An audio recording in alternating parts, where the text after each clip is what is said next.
Okay. Welcome, everybody. I'm Mike Handcock, the chairman of the Circle of Excellence Group. That's a good way to start the call today. And today's guest is Rachel Smets. Now, Rachel is a coach, a TEDx speaker, and somebody who's an expert in really creating a freedom lifestyle. And I think one of the reasons why this is really important to start our year with today in talking to somebody who's an expert in this area, which involves a lot of things that we'll talk about today, is because it's so easy in 2022 when we want to get back on the horse, where we're feeling that finally things are opening up and that sort of thing, to actually get back into busyness. And busyness is not going to solve a lot of the problems here. In fact, the best thing that you could do is start to, put your yearly calendar together and actually start with your holidays first, which there's our yearly calendar sitting right there, that has, I think 8.5 weeks of holidays this year already in there, and then start to build around that. Rachel, welcome, and great to have you on the call. Yeah, thank you, Mike. Thank you so much. I'm happy to be here. Fantastic. So I want to ask you, just to kick things off, what was your TED talk about, and how was the TED experience for you? Amazing. I did two, both were really amazing. My first one was called Your Next Step, which honestly is my preferred one, but people like both. So, but Your Next Step is really about always taking a next step in life, because I feel that's how I really made all my changes and what I do with my clients as well. It's always a next step. It's never about taking a big leap or like, how people are like, oh, just, follow your heart and, take the leap of faith. And, it's like, quit your job overnight. No, I'm like, no. It's always about a next step and a next step and a next step. And then you get there. And it's about living a life without regrets, which I'm sure we'll talk about today as well. And my next TEDx talk was about stop comparing yourself to other people, because I used to do that all the time, like, oh, I'm not good enough because, look at them and the grass is greener on the other side, and look, they're so lucky and they're so successful. And, you completely forget yourself and you just keep following others instead of, growing yourself and finding your own voice and your own uniqueness. So especially now with social media, it's like, oh, you see all these successes and then it's like, oh, they're also successful and I'm not. So that was my second one. My experience was amazing. And I actually became a TEDx coach. So I'm currently coaching two people who are preparing for their TEDx talk. So I really studied it. I really studied, the structure of a TEDx talk and how to outline it and how to perform it. And so now I can help others doing that. And my experience was amazing doing it, but also business-wise. I mean, even, 3 years ago, one is people are still finding me through TEDx. So yeah, I'm only advantages. Great experience. Now thank you for that. You sort of some stage during your 30s decided you've had enough of, not living your life to the fullest. You made some changes. You became a traveler. You started to build this lifestyle business that you've got now. And I think, what we've got on the call here and the people that will listen to this later, they're all very similar. Okay. I think, pretty much everybody here, even the people that run sort of larger companies are truly lifestyle orientated people. We have a saying that, put your life before your business, not your business before your life, and build a business around your life, not a life around your business. So I think with that, there comes some things there that you talk about, and one of them is this whole concept of moving from chaos to clarity. So what is the chaos that you're seeing people faced with in 2022 specifically for the average business person? Yeah, you said 30s. I was 40, and the chaos is really Yeah, there's so much. I'm trying to order the process here. So really, for me, it was being in a job and not liking to work for a boss. I'm, in my blood, I'm an entrepreneur, and I wanted to be my own boss. And when you mentioned holidays, I want to make my own choices of when I take a holiday and how long I take a holiday and when I work and where I work. And that was really the thing. And when you work for a boss, it's like, okay, asking for permission to have one day off and asking for permission to buy something and asking for permission. And that was something that just really, really bothered me. So, and also it stressed me out so much that I literally burned out. It was just, the fact of working, giving my time to somebody else, working a schedule for somebody else, going to meetings for somebody else, all of that. It just became too much for me. Although it was an amazing job. And again, on the outside, people were looking at me like, oh, you're climbing the corporate ladder and you have all these advantages and you have a great car and all of these benefits, right? And earning good money. But on the inside, I was really not happy. So I think the chaos is, even in 2022, I think the chaos that I'm talking about is more how you feel inside. It doesn't matter what job you're doing, what title you have, what status, but it's really that unfulfilling feeling that you have inside. And then the chaos is also, but wait a minute, I'm 40 years old or whatever age you are, I'm 40 years old. I've been doing this job for so many years. What can I do? How can I change that? How can I, make money if I don't have this monthly paycheck? And all of these fears, like, but what is going to happen? What if I fail? What about the unknown, So all of that figuring out, that's really the chaos where I bring clarity. Because again, it's not about quitting overnight. It's not about taking the leap. It's about taking a step. Let's figure out what are your skills? What are your strengths? What are your superpowers? How can we monetize that? Because what people mostly come to me with is like, okay, so what new course do I need to learn? What new program do I need to take? No, come on. When you're 40 or even 50, you have so much experience. You have it in you. You don't need a new course. We just have to figure out, how can you monetize that? How can you use that? And that's the part where there's so much chaos, because all these years we've been building up and we've been going in one direction, and also, pleasing other people and doing what others expect from us, right? Like, oh, you're good in this, Mike, go and do more of that. Oh, but you're so good in science or in IT, and you should do that, and you do it, and then you forget, like, what do I really, really like doing? What do I really, really want?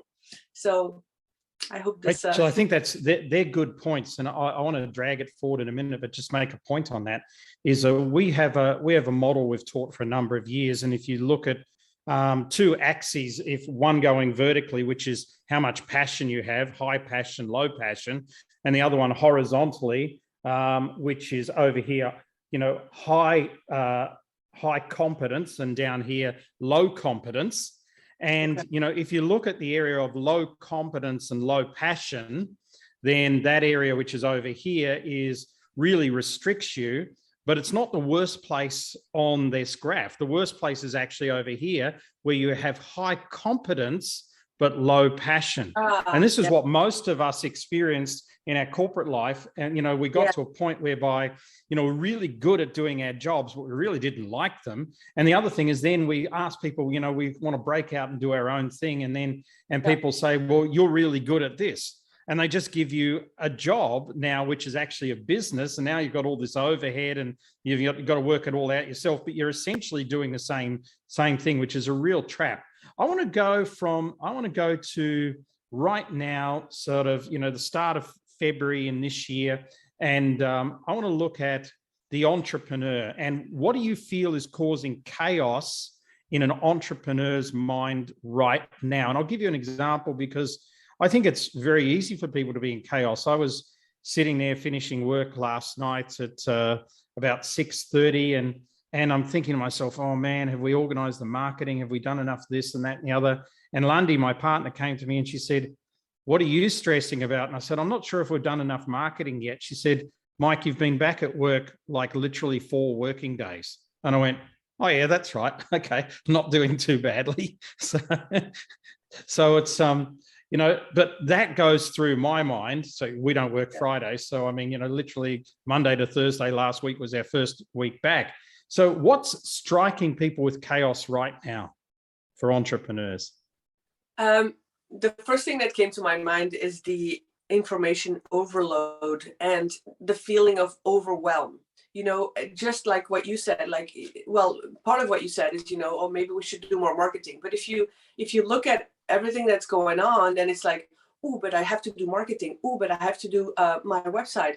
Oh, but also the Facebook ads and the YouTube ads. And it's like, you hear so many things and there's so much going on, and you can find so much information that I feel that most people are, and I fall into that trap sometimes, like, oh, but I need to do more Facebook ads, or I need to do more, and it's like, wait, just, there's too much out there, there's too much out there. And I think it comes back to finding, and I love what you said about the passion and the competence.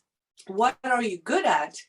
Do more of that, because I have clients, they're completely not technical. Or I even have a client, she's like, I do not want to use social media. Okay, let's see what you're good at. What is your competence, right? What's your passion? What's your talent? What's your mission? Let's stick into that, and let's find your path. And so I think really the chaos is really coming from, you get bombarded with all these, messages, and do this and do that, and it changes. And now you have to DM everybody, right? And then you have to oh gosh, it's just, there's so much out there. So I think it's so important to just sometimes put these blinders on, right? And just focus on, okay, what is my path and my competence and my passion? And so I love that you share those axes. I think it makes a lot of sense. And I think, I'm a great believer, Rachel, in studying the natural world. I mean, the natural world has all of the answers in it. So if you look at the 5 elements, in the Chinese elements of water, wood, fire, earth, and metal, there's only one of those that grows, and that's wood. Okay. So wood has a growing mentality. Fire spreads, but wood grows. So if you want a business to grow, you should study wood, which sounds ridiculous to most people until they get into it. So what are the characteristics of wood? One is to have deep roots. A tree falls over if it doesn't have deep roots. But one of the ones that I want to mention specifically, without, taking too much time here, that you brought up, but give feedback to people, is one of the greatest things that makes wood grow is to prune it and to cut back the dead wood. And yet, when we're entrepreneurs, we don't cut dead wood. We've got for instance, if you're a trainer or a coach or something like that, in 2020, I took 450 videos of me off YouTube. So because I didn't think that they represented who I was, or I didn't want them out there, et cetera, et cetera. You've got to cull the programs, you've got to cull products. I was speaking to an entrepreneur yesterday, a tech company, and he's had a product for 11 years, which has served him very, very well. And he's cutting it this year. It's going. It's because it's now ready for a new generation, a pivot on that. And I think so many times we're just stuck with so much clutter as entrepreneurs. So, and when we take on a high level client, and we've got a few of them on this call that are Circle of Excellence members, the first thing we start with, as they know, is clarity. And it's almost in every case, people struggle with clarity. And I know you're a very, very big advocate of clarity. So maybe you can give people some tips on how they could get more clarity in their working life in this year. Yeah, clarity is really the key to everything, because when you're in chaos, it's because of the lack of clarity. When you have fear, it's because of the lack of clarity. When you're stressed, it's because of the lack of clarity. When you feel like, I don't know what to do today, it's because of the lack of clarity. It always comes back, in my opinion, to clarity. I love what you said about decluttering as well, and again, it does come back to clarity, because the thing is, when you're clear, and I'm sure you do the same thing, when you have a very clear goal, it all starts with a very clear goal, like knowing, okay, this is my big vision, right? This is my big mission. What is my goal for this year? What is my bigger goal, and what is my goal for this year? And make that very clear, very specific. I want to earn this much money. I want to have these much clients. I want to, I don't know, leverage YouTube or make videos, or, and then break that down into, okay, in 6 months, I want this. In 3 months, I want this. And so you come back to every day, I know exactly what to do that aligns with that goal. And I think if you stick to that, and again, you are unique, don't look at others, but follow your path and stick to that goal. And I think that's the clarity that and when that means, and just like you know, decluttered so many videos, I had online courses, and I'm like, wait, I used to talk a lot about living and moving abroad. I'm like, no, that's not me anymore. You know, that's, you know, we change, we evolve. So it's good to take a look at, wait, what is my goal, and what is not aligned? Let's get rid of all of that. And yes, it sometimes hurt because you worked so much on these videos or this online course or, you know, program, and it doesn't align anymore. But, you know, we evolve, we develop, we grow. And so and yeah, so things change, and that's the beauty of being an entrepreneur as well. You know, everything changes, and we change as well. So it's good to sometimes, you know, go a little left, a little right. You know, there is nothing is set in stone, you know, but as long as you have a very clear goal. And to be honest, having a clear goal can be challenging, because that's something that I spend with my clients the most time with. It's okay, what is it that I really want? Because we're, like I said earlier, we're so used to, you know, being pushed in a certain direction, right? Okay, so you're good in this, so do more of that and do more of that, and we listen to others. And I think, especially as an entrepreneur, it's so important to be surrounded, just like what you're doing in your community, be surrounded with like-minded people and a great mentor or coach that know exactly what you want, that have been where you are, that can guide you, that can give you some really clear advice, and then go from there, you know. And it's so, when you talk about chaos, a lot of the chaos is the people around us that are energy vampires, or, you know, those who don't believe in our dreams, who don't understand our dreams, and they question it, like, Mike, are you sure you want to do this? I mean, really, that program? Like, and then suddenly you start doubting, and it's like, oh, well, I don't, yeah, maybe, you know, maybe I should change my goal. Maybe I'm not, you know, and it's like, you know, so it's like those kind of people, they can really like put you a few steps back. So I really think, you know, stay surrounded with the people that know you, that you trust, that understand you, that are like-minded, and stay to your goal. Have a clear goal. And then do what's aligned with your goal. And that means saying no to a lot of things and a lot of people. You know, it means like, oh, do I want to do this type of work or this task, or is it aligned with my goal? Then no, sorry, no. You know, you have to say no. Very good feedback. I've got a question here for everybody. I want to go to the chat, but let's go to the chat and ask you, what's your clear goal for 2022? So type that into the chat. Your clear goal for 2022. Let's see that, folks. Whilst you're doing that, Brennan here said, having a clear goal statement is very pertinent, but it's not easy with a constantly evolving idea and environment. And I think there's some real truth to that as well. But let's go to the chat and let's see who can type in their clear goal. So Mary, launching online courses is a clear 2022 goal.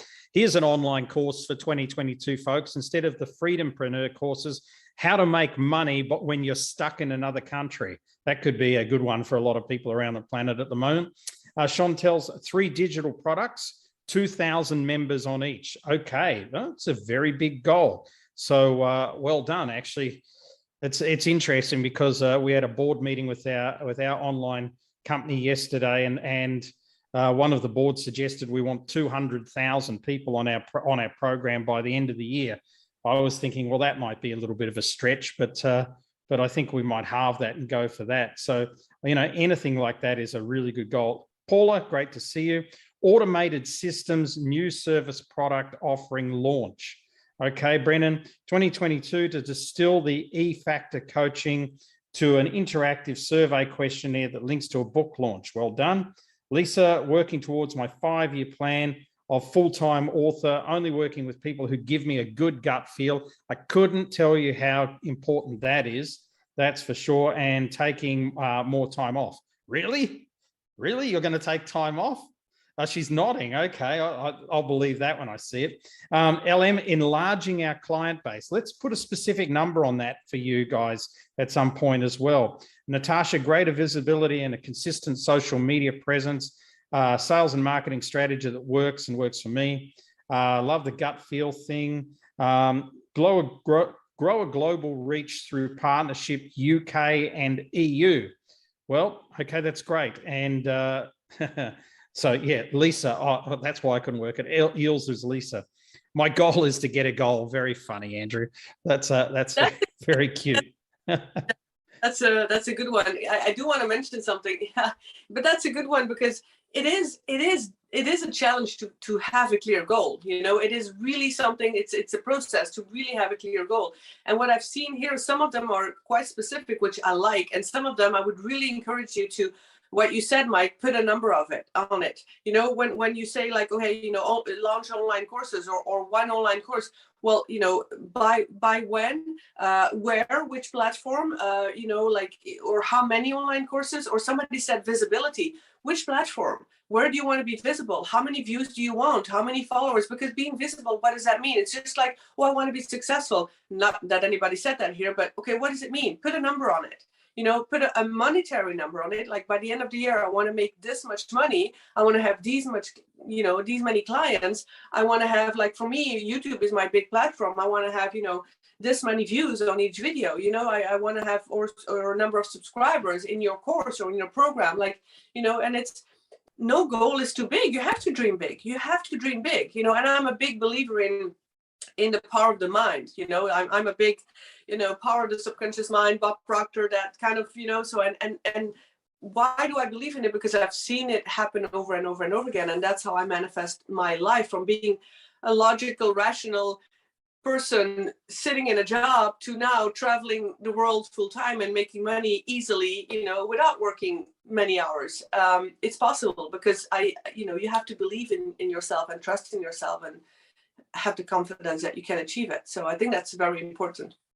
Absolutely. I couldn't agree more. And I think, you know, for everybody, it's just following that old SMART goals analogy, you know, specific, measurable, achievable, you know, time frame. And I call it realistic as the last one, or realistic and time frame. Brennan's got down here, what about goal scope? Size of goal can be a challenge. How would you, you know, if you've got a big, hairy, audacious goal, Rachel, what's your suggestion to dealing with that? For instance, somebody wants to make $1 million in a year. They've never made $1 million, or they want to get 100,000 people on their list this year, or something like that. I think it's great. Let me explain. First of all, I do think it's really important to dream big. However, yeah, I don't know if it's, I do really believe that you can make it happen. Is such a big number. It all depends on where you're at right now. Okay. But let's say you're in deep financial debt and your big goal is $1 million, you know, in 1 year. I think it's a great goal, but I think that 1 year will move forward. So what I mean by that is that I think it's good to have that goal. I really don't think there's anything wrong with it, but I think the date will move, you know, will move, and it will not happen in 1 year. Okay, it can happen, okay, but I really believe that it's good to have a goal and really believe and trust that you will achieve that goal. Because if you don't have that goal, you know, what usually happens is when you don't have a goal, you don't stretch yourself and you end up, you know, maybe with a little bit less financial debt. Whereas if you have a big goal and you really trust, like, I am going to make this $1 million, maybe by the end of the year, you're completely out of debt and you have $10,000, right? But if you don't have that goal, you know, maybe you're at the same spot of where you are on the 1st of January. See what I mean? So when you have a goal, at least you're moving towards it. Maybe you won't achieve that million, but you're moving towards it. When you're like, I need, you know, 2,000 clients in my program, and you really believe it, and you really, you know, you put your mindset into it. You know, mindset is, for me, I mean, mindset is 95% of everything. So when you really, and by the end of that year, you have 1,000 students. Wow. But if you didn't have the goal, maybe you'll have 10 students. So Yeah. yeah. Yeah, and it's interesting what you say. You triggered so many things I wanted to share then, but I won't share them all because we'll be here all day. But one of the directors of our company, who's New Zealand's leading financial planner, award-winning, has been for many years, written the best-selling books ever on money and property in the country, says wealth is 95% mindset and 5% technique. Yes. Right. So yes. she says people come to her all the time and say, should I invest in property, shares, manage funds, Bitcoin, whatever? And she says, it doesn't matter. No. It doesn't matter what you invest in, because wealth is actually is up here. And the other interesting thing is when you ask, you can shoot people down with big goals easily. And I want to say that and then reframe it. So if somebody said, I'm broke and I want to make $1 million this year, I'd simply ask them, well, how are you going to do that? Most people would have no idea. But if I ask them, what are 3 things you could do today that would move you closer to that goal? They've generally got an answer for that. Mm-hmm. Well, I could ring Paul Taval because he's the most connected person in the universe, right? Or I could, start working on my online course, or I could do this. So, if you chunk it down into something that you can do right now and you're focused in the present all of the time, then you've got much more chance of reaching your goal. Rachel, I want to ask your puppy a question. What's your puppy's name?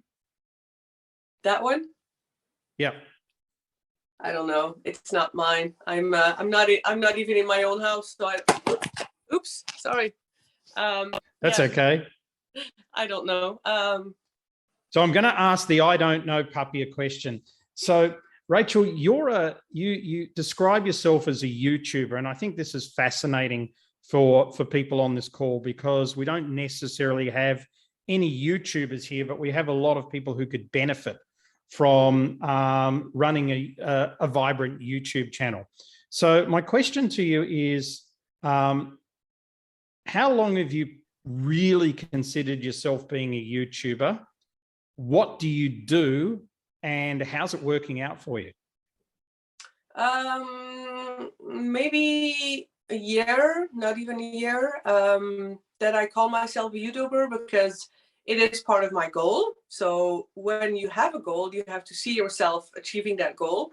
And but also because I'm very consistent. Every week I have a new video coming up. I'm also very clear on who my audience is, who my viewer is, a mid-career professional who's stuck in a job and who wants more freedom. So I really spent my time on, creating content that would help them. So for me, that's really my platform of sharing evergreen content. And I think YouTube is so helpful because, and trust me here, okay, so yes, I do YouTube. Yes, I did TEDx Talks, but because a lot of people are afraid of the camera, the reason I say this is because of that. And I have to say that I was the person with zero confidence. Like I seriously, I was the most shy person, afraid of what everybody was thinking of me, afraid of what other people would say, afraid of the camera, afraid of, so like no self-confidence. So it is possible, okay? It is possible to actually grow and learn.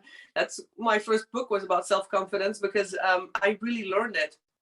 And anyway, so YouTube, it's the second, it's a second, besides Google, it's a second search engine. So I really find that people find me through just ticking something in Google, right? I mean, I can see it in my analytics, you tick a keyword in Google and you find my YouTube video. So it's very good for SEO. I make my content evergreen, which means that I make something like, 5 tips to quit your job or to transition from career to an entrepreneur, to grow your self-confidence. And then 5 years from now, it's still relevant. So I see that my videos maybe are not having, hundreds of views right away, but after a few months, it starts picking up because it's still relevant. It's not like, this is happening. This is a trend now. It goes viral. And then, in a month from now, everybody, nobody cares anymore. So, yeah, it's working out well for me. I like it because my content stays there. People can find it. I also have a lot of topics that I redirect clients or people like, oh, you want to know more about this? Here's a video, yeah. So I I really like it. I really want to grow it, and I'm going to do more lives as well, to help people answer questions and things like that. So I really like that. Just a couple more questions on that, and then I'll shift topic. So two things is, how long is your typical YouTube? And the second question is, how much are you focused on the production value? A lot. So how long they are? Well, I study, I study YouTube all the time, and the length of a video changes. But right now, the ideal length is around 10 minutes, I would say. Right. So some of them are 12, some of them are, once in a while 15 or 8 or 7, but somewhere I would say around 10, because, the attention span, but you still want to get everything said. So that, and the production, some people say, oh, you just have to put out videos and videos and it's the quantity, but no, not anymore. Like, YouTube changed. Like, there's so many people on YouTube.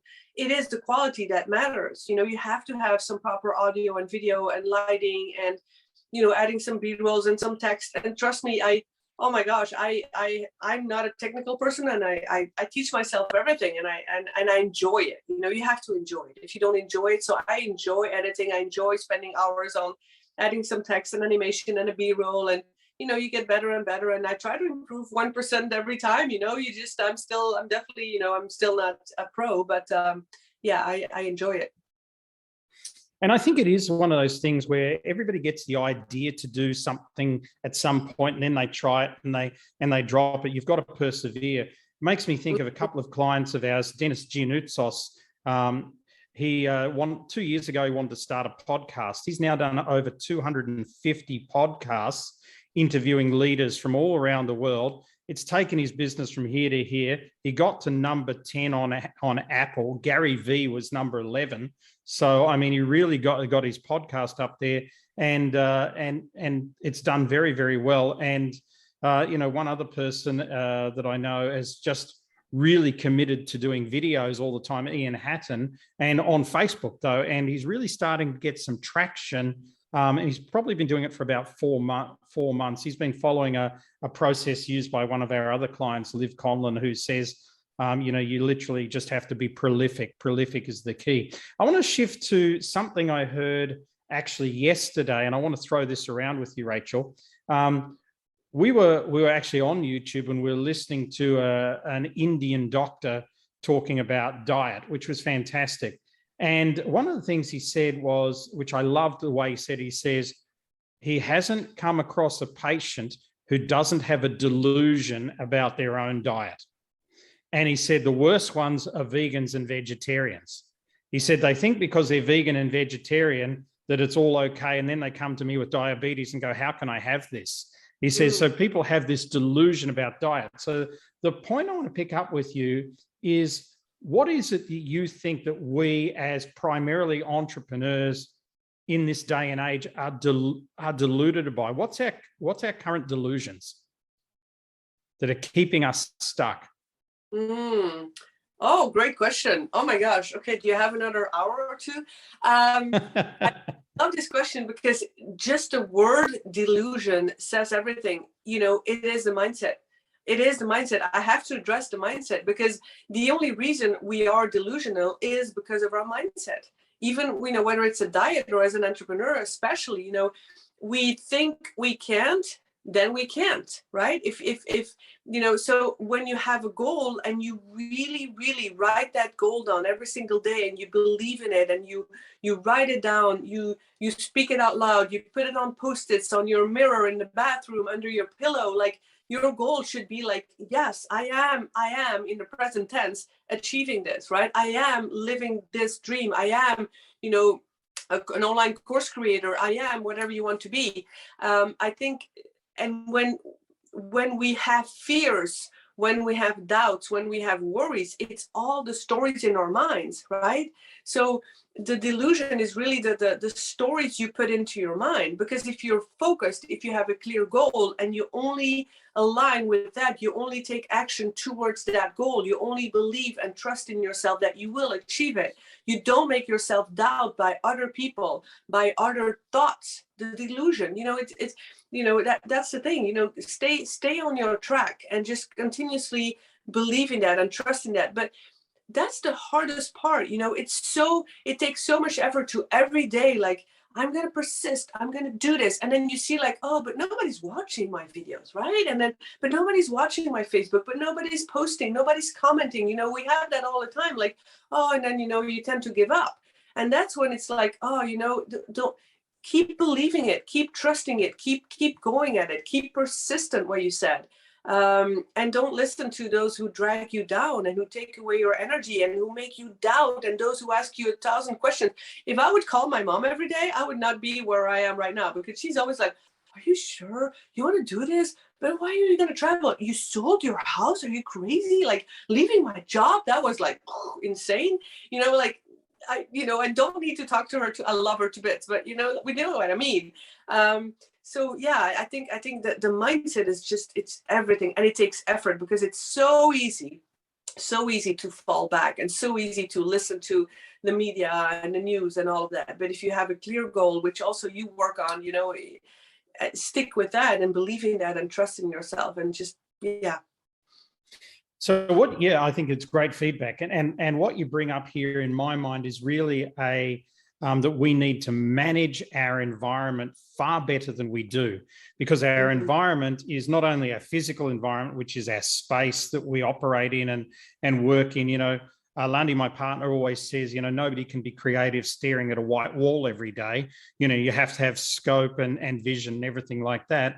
But it's also removing the 3 Ds. The 3 Ds are doomsayers, doubters, and distractors. So your mum is a doubter, okay? She's doubting. Oh, I doubt you can make it, all of that sort of thing. Whereas the doomsayers are saying, COVID's here, we're all going to die, et cetera, et cetera, et cetera.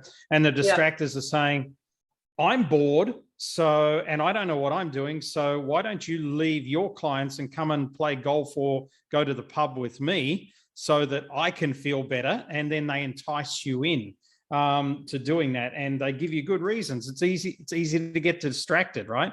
And your loved ones can be the worst type of distractors, because haven't you been at your desk long enough, or whatever they're saying to you, or how many meetings do you want to have before you make a sale, and all of those sorts of things. So all of us are faced with those 3 Ds, the doomsayers, the doubters, and distractors in life.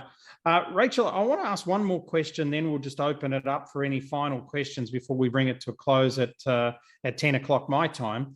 And that is, what would be your top 3 tips for 2022 to keep people in line with not only their goals, but with managing their emotional state in really what is a very volatile world at the moment? Great question. And I do want to share a little story about the crab mentality, but I'll do that if you allow me, because sure. It's perfectly aligned with what you just said earlier. But my top 3 tips. Okay, that's a really good question. Suddenly so many things come up to mind. So, well, I would, first of all, yes, I'll share my story in a moment, but it is related. Surround yourself with like-minded people. Surround yourself with people, 2 kinds of people. The people that are entrepreneur like we are, that motivate you, that push you, that inspire you, that, are on the journey with you, that are or that are a few steps ahead of you, that you inspire, that you can be inspired by. With like-minded people, I also mean, a coach or a mentor, right? So really surround yourself with those people, the coach or the mentor that can really help you and guide you. The other entrepreneurs, like I'm in a mastermind group all the time. You help each other, you understand each other, you motivate each other. And it's like, yes, when I have a talk with them, it's like, oh my gosh, yes, you get motivated and inspired. So that would be really the first thing. The second thing is the mindset. I have to say the mindset.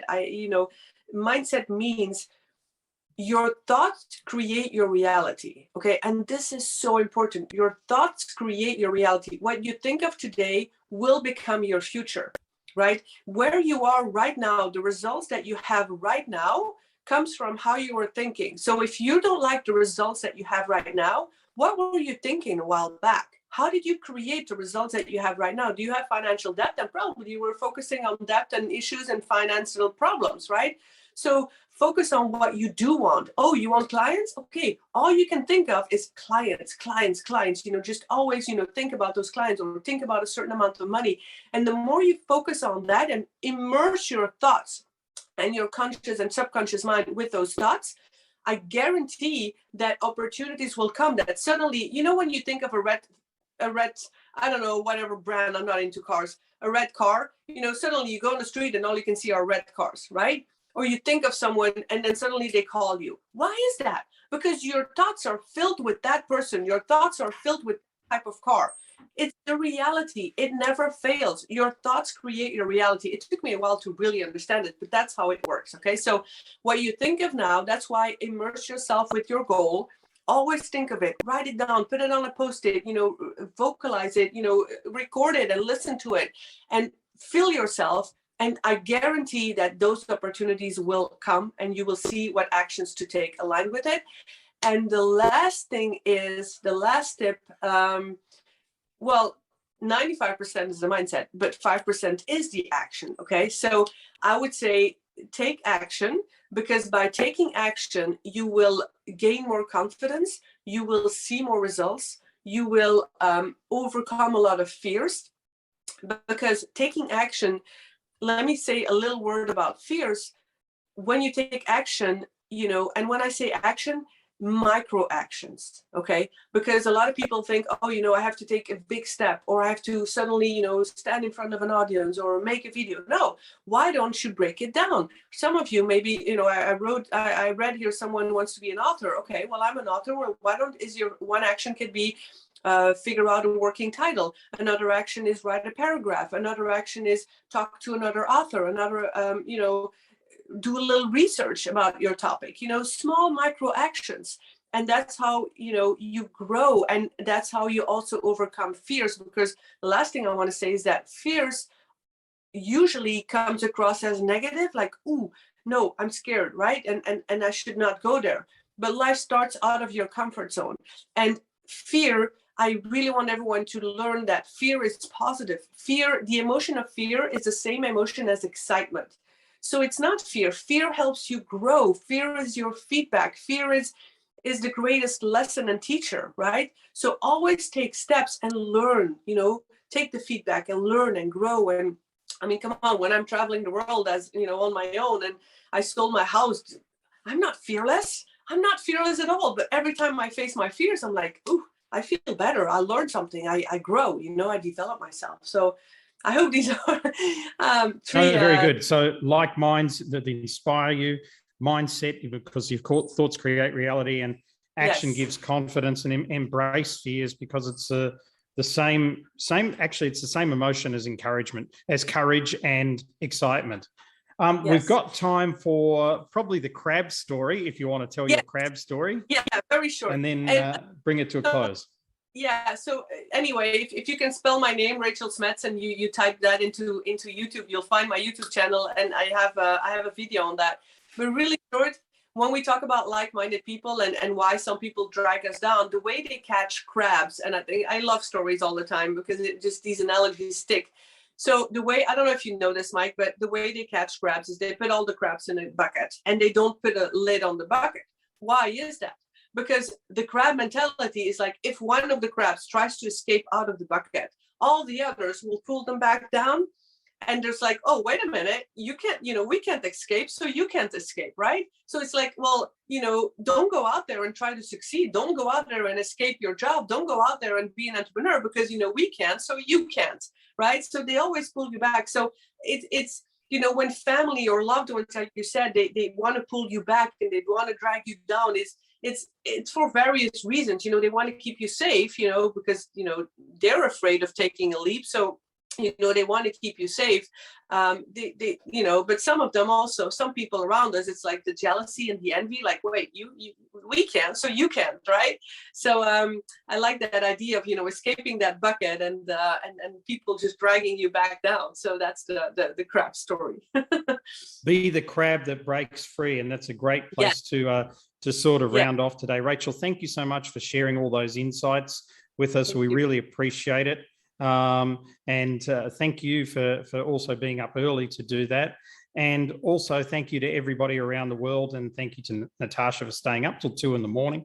to listen to Rachel as well. And if you're listening to this afterwards, thank you guys for listening to it. Also, next week is Lundy Jack on the call, so look forward to that, and we will see you all later. Thank you.